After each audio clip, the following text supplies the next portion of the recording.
नमस्कार। मुझे खुशी है कि आज मैं आईआईटी गुवाहाटी के इस 22nd कॉन्वोकेशन में आपके साथ शामिल हो रहा हूं।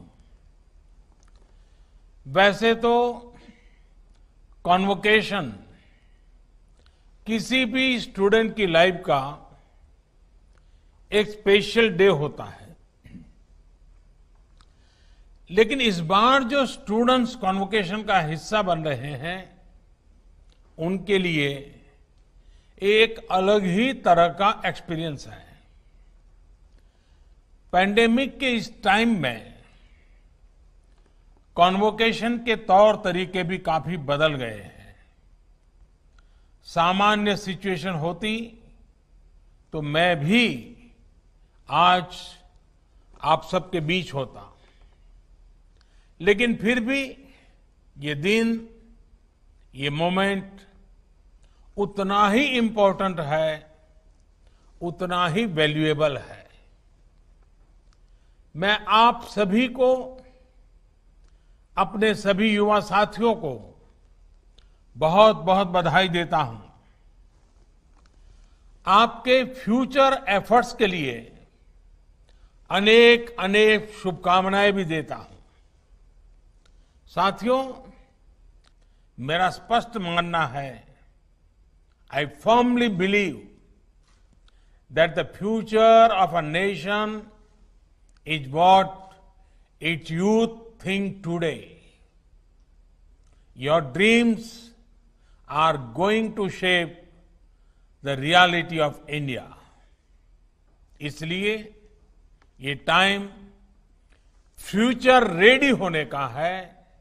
ये टाइम अभी से फ्यूचर फिट होने का है। जैसे जैसे आज इकोनॉमी और सोसाइटी में बदलाव आ रहा है, आधुनिकता आ रही है, Indian science and technology landscape भी, उसको भी कई जरूरी चेंजेस करने की जरूरत है।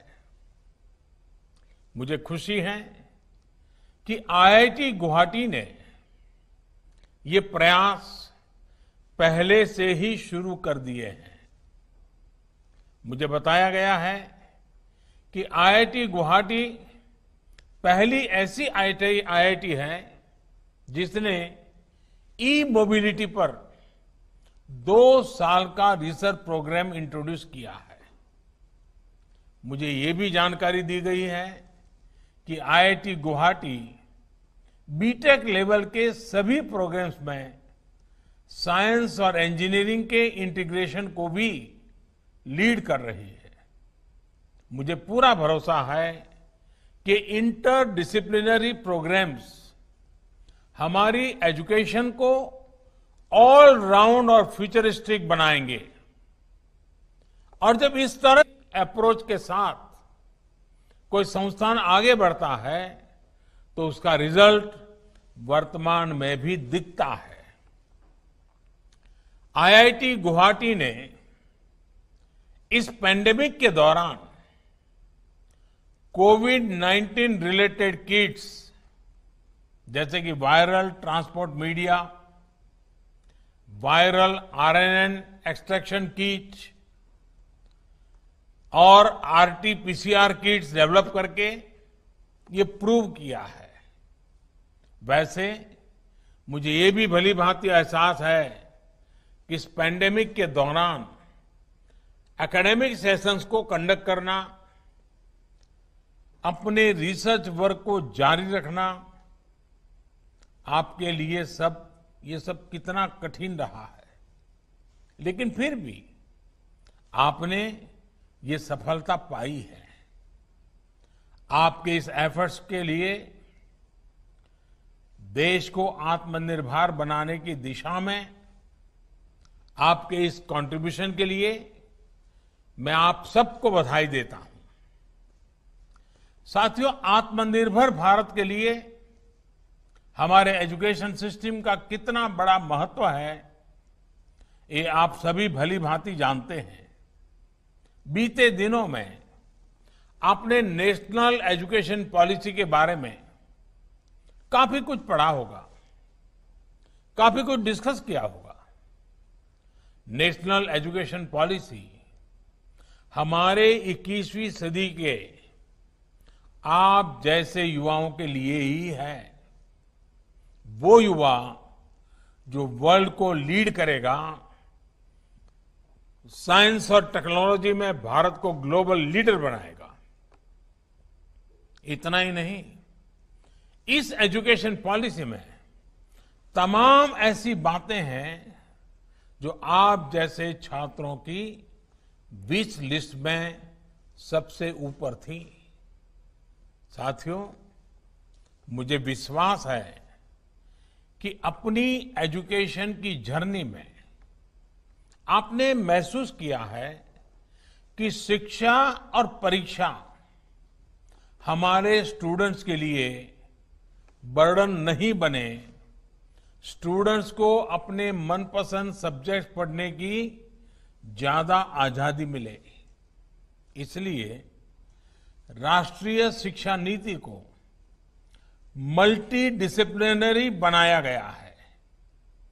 सब्जेक्ट की फ्लेक्सिबिलिटी दी गई है, मल्टीपल एंट्री एंड एग्जिट के अवसर दिए गए हैं और सबसे अहम, देश की नई एजुकेशन पॉलिसी एजुकेशन को टेक्नोलॉजी से जोड़ेगी, टेक्नोलॉजी को हमारे स्टूडेंट्स की थिंकिंग का इंटीग्रल पार्ट बनाएगी। यानी स्टूडेंट्स टेक्नोलॉजी के बारे में भी पढ़ेंगे और टेक्नोलॉजी के जरिए भी पढ़ेंगे।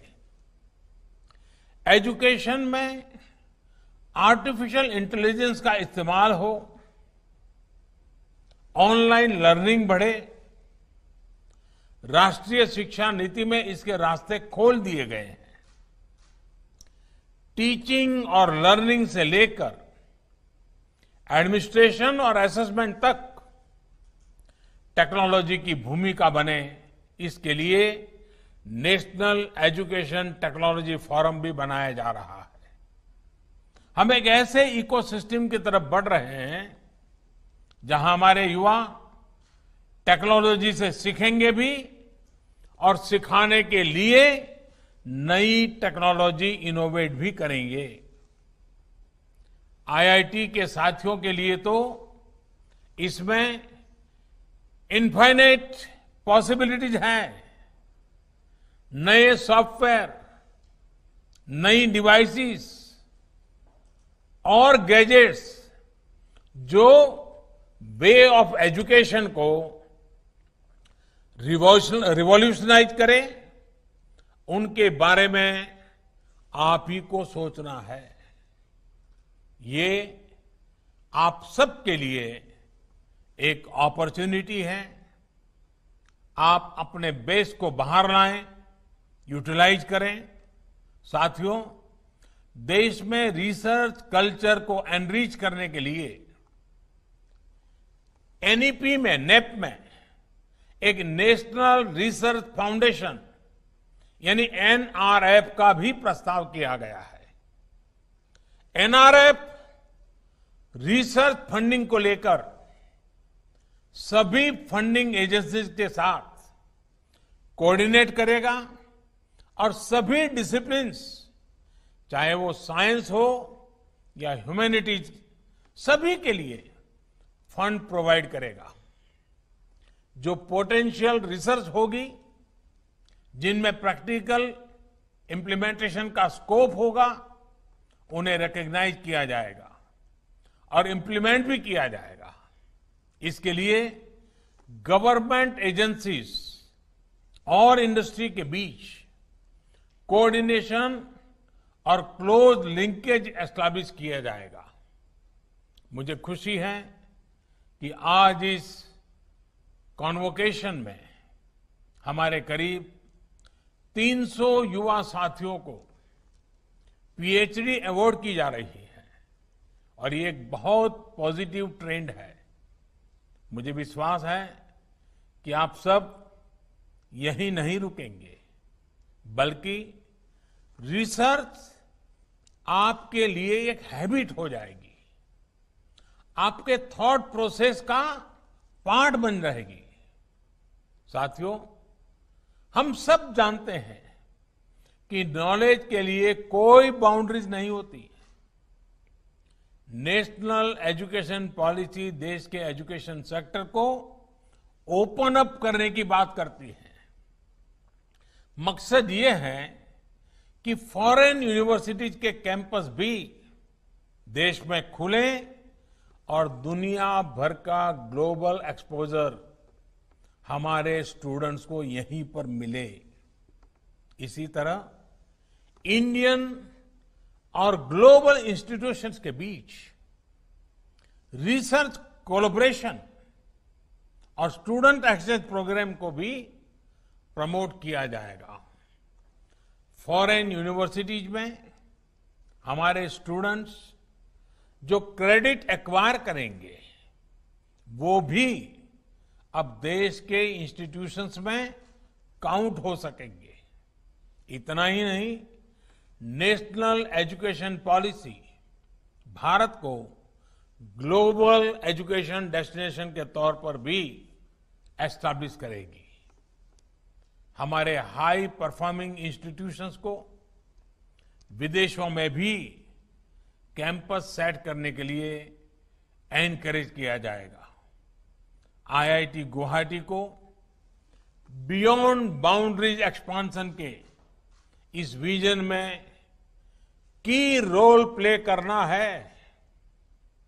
पूर्वोत्तर का ये क्षेत्र भारत की एक्ट ईस्ट पॉलिसी का केंद्र भी है। यही क्षेत्र साउथ ईस्ट एशिया से भारत के संपर्क और संबंधों का गेटवे भी है। इन देशों से भारत के संबंधों का मुख्य आधार कल्चर, कॉमर्स, कनेक्टिविटी और कैपेसिटी रहा है। अब एजुकेशन हमारे एंगेजमेंट का एक और नया माध्यम बनने जा रही है। आईआईटी गुवाहाटी इसका बहुत बड़ा केंद्र बन सकती है। इससे नॉर्थ ईस्ट को एक नई पहचान भी मिलेगी और यहां नए अवसर भी पैदा होंगे। आज पूर्वोत्तर के विकास को गति देने के लिए यहां रेलवेज, हाईवेज, एयरवेज और वाटरवेज का इंफ्रास्ट्रक्चर खड़ा किया जा रहा है। इससे समूचे पूर्वोत्तर के लिए नए नए अवसर पैदा हो रहे हैं। आईआईटी गुवाहाटी के विकास के इन कामों में भी बहुत बड़ी भूमिका है। साथियों, आज इस कॉन्वोकेशन के बाद बहुत से स्टूडेंट्स यही रहेंगे, बहुत से यहां से चले भी जाएंगे। आईआईटी गुवाहाटी के अन्य स्टूडेंट्स भी इस समय मुझे सुन रहे हैं, देख रहे हैं। साथियों, लोकल इश्यूज पर फोकस करने के साथ ही हमें अपनी नजर ग्लोबल टेक्नोलॉजीज के बिगर कैनवास पर भी सेट करनी होगी। उदाहरण के लिए, क्या हम अपनी रिसर्च एंड टेक्नोलॉजी में नीश एरियाज को फाइंड आउट कर सकते हैं? ऐसे एरियाज, ऐसे सब्जेक्ट्स जिन पर देश को और ज्यादा फोकस करने की जरूरत है, हम उन्हें आइडेंटिफाई और प्रायोरिटाइज कर सकते हैं क्या? साथियों, आप जब दुनिया में कहीं भी जाएंगे तो आप अपने आप को प्राउड आईआईटीएन बताएंगे, लेकिन मेरी आपसे एक्सपेक्टेशंस है कि आपकी सक्सेस, आपके रिसर्च कंट्रीब्यूशंस ऐसे हो कि आईआईटी गुवाहाटी और गर्व से कहे कि आप उसके स्टूडेंट हैं।